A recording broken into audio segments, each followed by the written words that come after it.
जी एक और विषय शामिल करते हैं। बरसात के मौसम में अस्थमा के मरीजों की परेशानी बढ़ जाती है, या यूं कहें कि उन्हें सांस इनहेलर के सहारे लेनी पड़ती है। अब ऐसे में अस्थमा के अटैक से बचने के टिप्स क्या क्या हैं? और अगर किसी को खांसी का अटैक आ ही जाता है, वो असहाय हो जाता है, तो फिर उसे क्या करना चाहिए?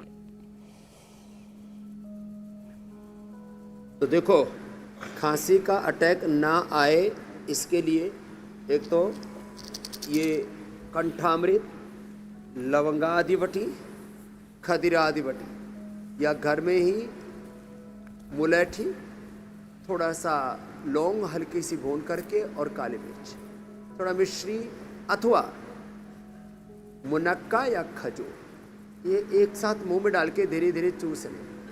छोटा सा हल्दी का या अदरक का टुकड़ा भी मुंह में डाल करके चूसने से खांसी नहीं आती और धीरे धीरे जो जमा हुआ कफ है वो निकल जाता है और नया कफ ना जमे।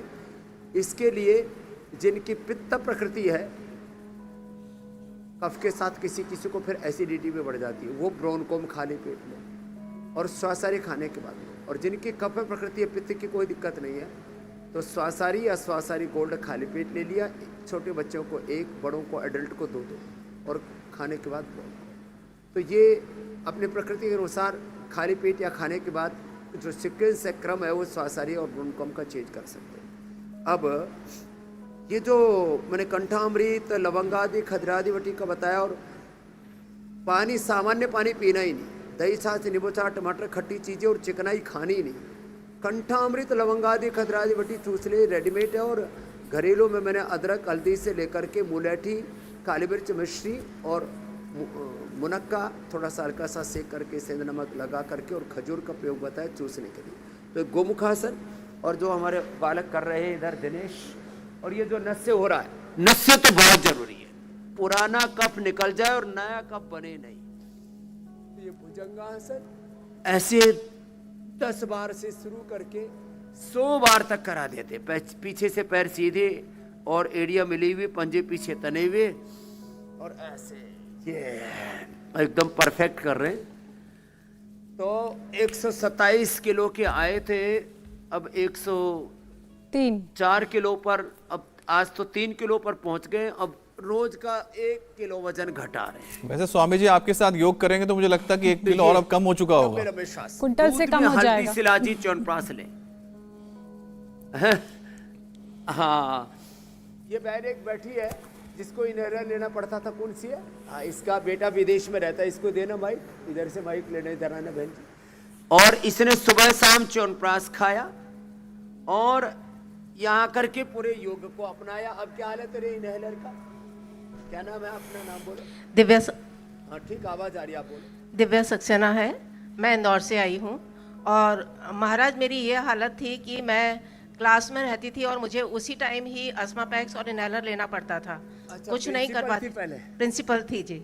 तो दिव्या ने अब जो है, अब इनहेलर की क्या हालत है? मेरा 400 mg का था इनहेलर, बहुत हाई और बिल्कुल भी अब इनहेलर नहीं लेती हूँ।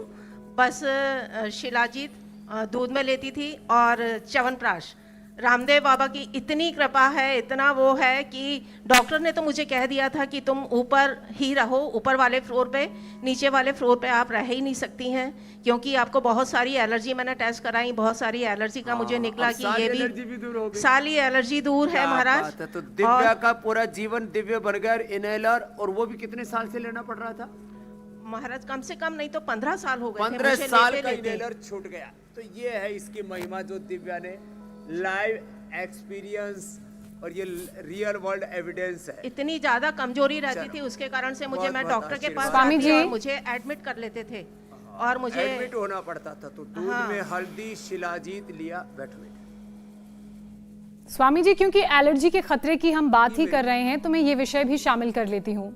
बरसातों के मौसम में नमी बढ़ जाती है, ह्यूमिडिटी ज़्यादा होती है, तो घर के अंदर भी वो मॉइस्चर, वो ह्यूमिडिटी देखने को मिलता है, और यही एलर्जी के खतरे को और बढ़ाता है। क्योंकि धूप आती नहीं है तो वो जो एलर्जी और जो ह्यूमिडिटी बढ़ जाती है वो दूर नहीं हो पाती। तो ऐसे में कई बार खांसी भी नहीं निकलती है, वो अंदर ही फंस जाती है, सांस लेना मुश्किल हो जाता है। इस कंडीशन में क्या करें स्वामी जी? एयर स्टेरिलाइजेशन का काम करता है एक तो हवन, तो अपने घरों में योग के साथ यज्ञ करें, अग्निहोत्र करें, हवन करें। और इसमें भी जिसको जैसा रोग है, वातेष्टि, पित्तेष्टि, कफेष्टि, हृदयष्टि, मेधाष्टि, मधुष्टि, चर्मेष्टि, कर्कटेष्टि, संतति इष्टि, दिव्यष्टि, प्राणेष्टि और गाय का घी गूगल तो एक सामान्य बात है। और कुछ नहीं तो सरसों का तेल एयर स्टरलाइजेशन के सबसे अच्छा काम करता है। सरसों का तेल का दिया जलाएं या तिल के तेल का दिया जलाएं या गाय के घी का दिया जलाएं। उसमें ये जो भीमसेनी कपूर, ये हमने पहली बार देश को उपलब्ध कराया, शुद्ध कपूर। नहीं तो कपूर के नाम पर लोग केमिकल जलाते रहते हैं। और जलते हुए अंगारे पर राई या सरसों, राई, सरसों, लाल मिर्च और उससे पहले नज़र उतारा करते थे थोड़ा नमक और इसके नीम के पत्ते और अलग अलग फिर औषधियों का विधान है। ये बड़ा ज़बरदस्त है। तो एस्ट्रलाइजेशन के लिए सबसे अच्छी टेक्निक है हवन, अग्निहोत्र, यज्ञ, पंचमहायज्ञ, ब्रह्म यज्ञ, देव यज्ञ, अग्निहोत्र जिसको कहते पितृयज्ञ, अतिथि यज्ञ, बलिवैश्य देव यज्ञ, पंचमहायज्ञ और चतुर्णाश्रम धर्म की 16 संस्कारों की जिस पावनी परंपरा को हम सनातन धर्म कहते हैं, उसकी बड़ी महिमा है। और सभी के लिए मैं कहूँगा जो कर सके मकरासन, भुजंगासन, सर्वासन और धनुरासन बड़ा जबरदस्त है। फिर मरकटासन भी कराएंगे। ये सारे फेफड़ों के लिए भी बहुत ज़बरदस्त हैं। तो घर को बैक्टीरिया, वायरस, फंगस फ्री करने के लिए एस्ट्रलाइजेशन का नेचुरल तरीका बताया। अपने घर को गोनाइल से साफ करें।